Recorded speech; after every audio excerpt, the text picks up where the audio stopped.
Grand new year sale already ఉన్న తక్కువ తరుగులో ఇంకా 1% తక్కువ. డైమండ్ జ్యువెలరీ క్యారెట్ కు 5000 తక్కువ. ఈ ఆఫర్ జనవరి 1 వరకు మాత్రమే. 5 ఏళ్ళ టెన్యూర్లో క్షేత్రస్థాయిలో ఓడిపోయిన దగ్గర నిరంతరం నిటారుగా నిలబడి పనిచేస్తే కన్సిడరేషన్స్ ఉంటాయి. అవి ప్రజాస్వామ్యంలో పార్టీలు అధినాయకులు చేసే పనులు. పులివెందులలో జగన్మోహన్ రెడ్డిని, కుప్పంలో చంద్రబాబు నాయుడు గారిని ఎవరైనా ధిక్కరించే వాళ్ళు, దాటికి వెళ్ళే వాళ్ళు ఉంటారా? వాళ్ళు ఉంటే హోమ్ గ్రౌండ్స్ అవి. అక్కడ మ్యాచ్లు ఆడితే టెండూల్కర్ ముంబైలో ఆడితే సెంచరీ, సౌరవ్ గంగూలీ బెంగాల్లో ఆడితే సెంచరీ. అంతేకాని కరణ్ నాయర్ లాగా ఒకే ఒక్క మ్యాచ్కి తీసుకొచ్చి 300 కొట్టిన నెక్స్ట్ మ్యాచ్ ఉంటానో ఉన్నట్టు ఉండడు. టాస్క్ డిప్లాయ్ చేసిన వ్యక్తులు పవన్ కళ్యాణ్, ఆనాడు ప్రజారాజ్యం. చేత టాస్క్ని ఎలా ఫుల్ఫిల్ చేస్తారన్న విషయంలో కూడా చర్చిస్తే బాగుంటుంది. అంతేకాని వీళ్ళు రాజకీయ పునరాగమనం, రాజకీయ క్షేత్రాలు వీళ్ళు ఉద్ధరించి ఊళ్ళు వెళ్తారంటే జరగని పని. రైట్. ఏపీ విషయానికి వస్తే ఇప్పుడు కొన్ని నియోజకవర్గాల్లో మొన్న విడుదల రజనీ గారు మంత్రి, అలాగే ఇంకొంతమంది మంత్రులకు కూడా నియోజకవర్గ మార్పు తప్పదు, అనివార్యం అని చెప్పి వస్తున్న సంకేతాలు. లోకల్ క్యాడరు ఏ విధంగా సపోర్ట్ చేస్తుంది, వాళ్ళకి గెలుపు ఏ విధంగా ఉండే అవకాశం ఉంటుంది? ఎందుకు అంటే ఈ 5 ఏళ్ళు ఒక నియోజకవర్గంతో అంటిపెట్టుకొని ఆ సమస్యలన్నీ చూసుకొని ఎక్కడ ఏం చేసాము, ఇంకా చేయాల్సినవి ఏంటి అనే ఒక అవగాహనతో ఉంటారు. సడన్ గా తీసుకెళ్లి కొత్త నియోజకవర్గంలో వేయటం వల్ల అఫ్ కోర్స్ అక్కడ ఉన్న సెకండ్ లేయర్ తో మళ్ళీ కొంత కొత్త వాతావరణము, ప్రజలతో కూడా కొత్త వాతావరణం, ఇలాంటివన్నీ ఎలా అధిగమిస్తారు జగన్మోహన్ రెడ్డి లేదంటే ఎమ్మెల్యే? ఇందులో అధిగమించడం ఏం లేదు. ఆదిమూలపు సురేష్కి ఎర్రగొండపాలెం నుంచి కొండేపల్లి పని చేసుకున్నాడు. 2 రోజులు తెలిసిపోద్ది క్యాపబిలిటీ ఏంటి, కాంపిటెన్సీ ఏంటి, కెపాసిటీ ఏంటి అని. అక్కడ ఆల్రెడీ 3-4 ఎమర్జీ ఉన్నారు. గ్యారంటీగా రీప్లేస్మెంట్ ఆయన కాల్ తీసుకోగలుగుతాడు. అలాగే విడుదల రజని ఏదో ఫ్లోలోను ఫ్లూక్గాను గెలిచిన ఆవిడ ఒరిజినల్ ఎబిలిటీస్, క్యాపబిలిటీస్ అందరికీ తెలుసు అక్కడ. సో గ్యారంటీగా అది పల్నాడు అంతా వైబ్రేషన్స్ క్రియేట్ చేస్తుంది. అక్కడ పెన్నెల్లి గారిని, అంబటి గారిని, అలాంటి ఎత్రత మహారాజులను చాలామందిని ఆపి మినిస్టర్ లెవెల్స్ వచ్చింది. అందులో ఈవిడికి గోల్డెన్ జాక్ పట్టు వచ్చింది. సో ఇది ఎంతవరకు సస్టైన్ అవుతుందో ఆయనకి మనందరికన్నా ఎక్కువ జగన్మోహన్ రెడ్డి గారికి తెలుసు. సో ఆయన పాల పొంగు రాజకీయాలు చేయట్లేదమ్మా. అలా రోజా గారు ఒక ఇంటర్వ్యూలో చెప్పారు చూడు, 1 లీటర్ పాలని మరగబెట్టి 1 గ్లాస్ అయితేనే కానీ తాగడట ఆయన. అంచేది నీళ్లు, మేగడలు, ఈ చెత్తచెదరలో ఆయన నమ్మడు. సో అప్పుడు ఏమవుతుంది, ఒరిజినల్ ఎబిలిటీ ఏంటి అన్నది 1 లీటర్ పాలు మరిగిస్తేనే దాని సామర్థ్యం తెలుస్తుంది. ఆ సామర్థ్యంతో పనిచేస్తాడు. ఓకే. సో ఈ మార్పులు కూడా చివరి వరకు అలానే ఉంటాయని తెలుసు, గ్యారంటీగా ఉంటున్నా. నేను ఎప్పటి నుంచో నా పాత విశ్లేషణలు ఎవరు చూసినా చెప్తారు, 80 మందిని ఎత్తిసిరేస్తారు జగన్మోహన్ రెడ్డి అని. క్యాచ్ పెట్టుకున్నాడు. అదృష్టం, అదృష్టం కాదు. ఓకే. సో అంటే ఇది మంత్రులు 5 ఏళ్ల నుంచి ప్రజల్లో ఉన్నామని చెప్పి వీడియోలు, ఫోటోలు పొద్దున్న లేస్తే వాళ్ళ ఫేస్బుక్, ట్విట్టర్లలో పెట్టుకునే వాళ్ళు నిజంగా అంత షోప్టప్ పాలిటిక్స్ అయినా వాళ్ళు ఇంతకాలం చేసింది అని. అదే ఇప్పుడు నిజం అవుతుంది కదా. షోపటప్ గలకే వాళ్ళు పిడిపడుతుంది. ఒళ్ళు దగ్గర పని చేసిన వాళ్ళందరికీ కన్సిడరేషన్స్ ఉన్నాయి. అక్కడ గుడివాడ అమర్నాథ్ గారు అనకాపల్లి నుంచి గాజువాకి ఇద్దాం అనుకున్నప్పుడు ఎంపీ టికెట్ అడుగుతున్నారు. ఆ ఎంపీ టికెట్ విషయంలో కూడా క్లారిటీ లేదు అని చెప్పి మంత్రులకే ఇలాంటి పరిస్థితి ఏం కాదమ్మా. ఇప్పుడు మీకు జాగ్రత్తగా గమనించండి. ఒకటి ఆళ్ళ రామకృష్ణారెడ్డి అండ్ తెప్పిరెడ్డి నాగిరెడ్డి గారు, వీళ్ళిద్దరు ఎవరెవరి మీద గెలిచారు? ఒక లోకేష్ మీద, ఇంకోడేమో పవన్ కళ్యాణ్ మీద గెలిచారు. అలా నాకు అక్కర్లేదు అనుకుంటున్నాడు. ఎందుకు? నేను ఇందాక చెప్పిన ఫార్ములా, లీటర్ పాలు మరుగుతున్నప్పుడు 1 గ్లాస్ అయ్యేదాకా ఓపిక ఉన్నవాడు జగన్మోహన్ రెడ్డి. ఆ లీటర్ పాలు ఇలా పొంగుగానే అరే ఇంత మనకన్నా పాలు కన్నా ఎక్కువ ఉందని భ్రమించే వాళ్ళు వేరే వాళ్ళు. ఆ వేరే వాళ్ళ లిస్టులు జగన్మోహన్ రెడ్డి లేడు. అందుకనే డెంట్ ఎక్కడ పడాలో అక్కడ టంగుమని డెంట్ తీసి చూపిస్తున్నాడు. At the cost of leaders అన్న దగ్గర పార్టీని భరించట్లేదు. ఆయన ఎక్కడి నుంచి చేసుకోడు రాజకీయం. చంద్రబాబు నాయుడు గారు చేసిన తప్పునన్నింటినీ ఇంప్రూవ్డ్ వెర్షన్స్లో చేస్తే పార్టీ పట్ల ఎలాగ ఉంటుంది అనడానికి ఇది ఒక బెంచ్ మార్క్. ఇవాళ మీకు చెప్తున్నాను, ఈ 67 స్థానాలు 70 స్థానాలు బీసీ సామాజిక వర్గంకి ఇచ్చి కనుక సత్ఫలితాలు జగన్మోహన్ రెడ్డి కనుక పొందితే ప్రతి పార్టీ గుణపట్టాలు నేర్చుకోవాల్సిందే. ఇఫ్ యూ టోలరేట్, నెత్తి వాసిపోతుంది. టాలరెన్స్ వల్ల వచ్చే ఉపద్రవాలు పార్టీలకు చాలా ఎక్కువ ఉంటున్నాయి. టాలరేట్ చేయకపోతే కొత్త నాయకత్వం ఆటోమేటిక్గా ఎమర్జ్ అవుతుంది. ఆ కొత్త నాయకత్వంతో ఏంటవుతుందంటే పని చేయడం చాలా సులువు అవుతుంది. ఓకే.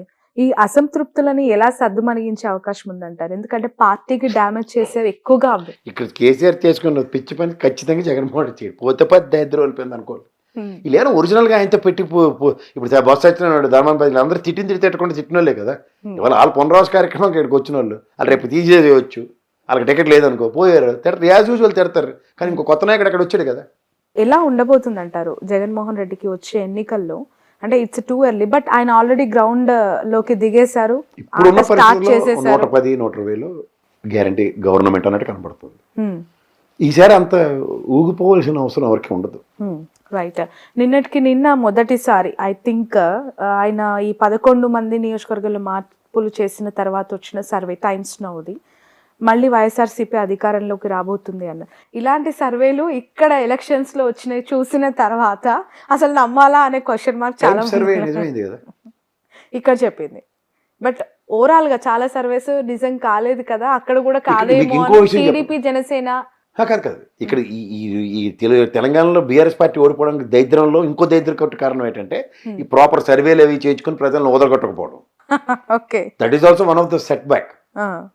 తర్వాత మీకు సోషల్ మీడియా హల్చల్ చేస్తున్న దగ్గర సోషల్ మీడియా అంతా చూసుకుంటున్నాం అని చేస్తున్న ఓవర్ యాక్షన్ బ్యాచ్ మాటలు నమ్మి మోసపోయింది బీఆర్ఎస్ పార్టీ. నిజంగా సోషల్ మీడియా యాక్టివిటీ ఏమీ లేదు. చేసిందంతా యాక్టివిటీ చేసిందంతా కాంగ్రెస్ పార్టీ. వాళ్ళు రిజల్ట్స్ చూశారు. వీళ్ళు చేస్తున్నామని నమ్మించి మోసం చేశారు. అవి అబద్ధాలని కేసీఆర్ గ్రహించలేదు. అది కర్మ, అంతకన్నా ఇంకేం చేయలేం.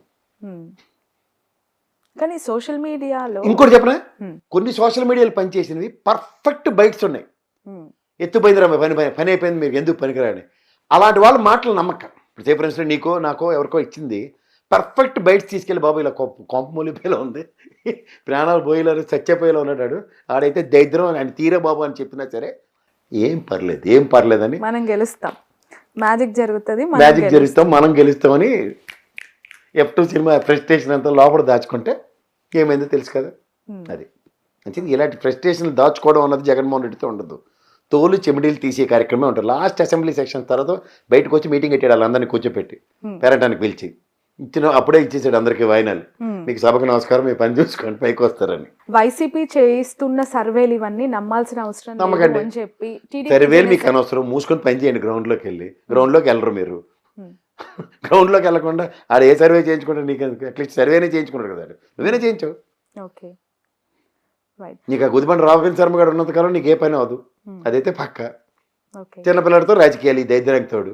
సోషల్ మీడియా, డిజిటల్ మీడియా యొక్క హవా ఈ ఎలక్షన్స్ లో తారాస్థాయిలో చూసాం. అన్ని పార్టీలు కూడా ఈ మీడియాస్ ని యూటిలైజ్ చేసుకున్నంతగా నాకు తెలిసి ఇంకే స్ట్రీమ్ ని కూడా నమ్మలేదు.